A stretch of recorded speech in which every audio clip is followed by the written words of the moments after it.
Indonesia adalah produsen minyak kelapa sawit terbesar di dunia. Dan kayu, serta karet pun merupakan komoditas ekspor utama. Bersama dengan kopi dan kakao, komoditas-komoditas ini memberikan nafkah bagi jutaan orang dan memberikan kontribusi yang signifikan terhadap PDB Indonesia. Mengingat arti pentingnya komoditas-komoditas ini bagi perekonomian, lingkungan, dan sosial, Indonesia berupaya untuk memastikan bahwa komoditas-komoditas tersebut diproduksi secara berkelanjutan dan dengan cara yang sejalan dengan perkembangan pasar global. Undang-Undang Deforestasi Uni Eropa yang dikenal sebagai EUDR adalah peraturan internasional terdepan yang bertujuan untuk mengekang laju deforestasi dan degradasi hutan yang diakibatkan oleh konsumsi komoditas.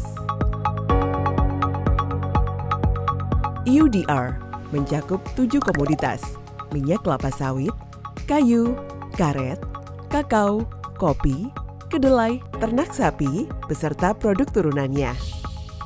Saat diimpor ke maupun diekspor dari pasar Uni Eropa, komoditas-komoditas tersebut harus bebas deforestasi.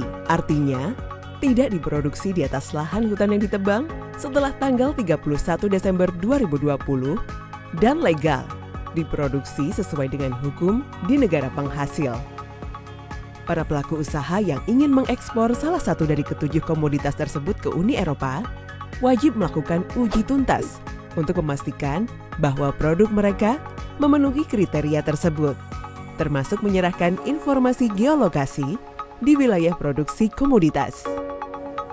Indonesia memiliki komitmen untuk mengurangi deforestasi sejak lama, dan banyak kemajuan yang telah dicapai dalam beberapa tahun terakhir. Kami terus menjunjung tinggi prinsip ini dengan mengatasi tantangan dalam produksi komoditas untuk menjaga daya saing global produk-produk Indonesia dan memastikan petani kecil tidak dikecualikan dari rantai pasok.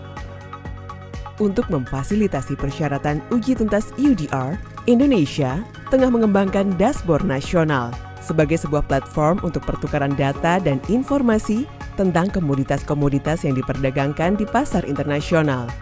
Dashboard nasional akan memberikan informasi mengenai status hukum dari komoditas ekspor utama Indonesia, bersama dengan informasi indikatif bahwa perkebunan belum didirikan di area yang mengalami deforestasi setelah tahun 2020, sesuai dengan definisi hutan menurut FAO atau EUDR. Dashboard nasional dibentuk melalui proses multipihak dan akan mengintegrasikan data dari kementerian, dari kabupaten, perusahaan, dan tentunya dari LSM. Hal ini bertujuan untuk menjadi sumber informasi utama bagi operator Uni Eropa yang melakukan uji tuntas di bawah EUDR dan peraturan global lainnya yang terkait dengan deforestasi. Berbagai upaya sedang dilakukan dengan dukungan Uni Eropa untuk memastikan bahwa petani kecil tidak ditinggalkan dalam rantai pasokan internasional. Organisasi-organisasi kemasyarakatan sipil tengah memetakan perkebunan milik petani kecil dan mengumpulkan data geolokasi untuk mendukung penelusuran komoditas hingga ke area produksi.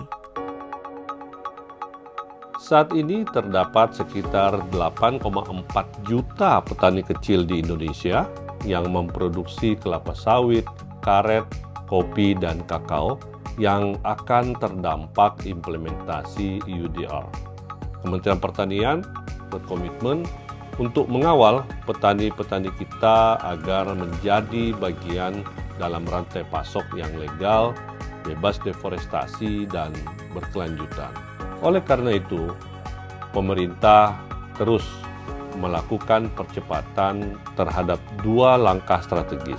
Yang pertama adalah percepatan registrasi kebun melalui Surat Tanda Daftar Budidaya atau STDB, dan yang kedua adalah melakukan pendampingan sertifikasi ISPO untuk pekebun kita. untuk mentransfer informasi geolokasi di sepanjang rantai pasok bersama dengan informasi mengenai status hukum dan deforestasi terkait komoditas. Sebuah platform ketertelusuran sedang dikembangkan oleh PT Surveyor Indonesia.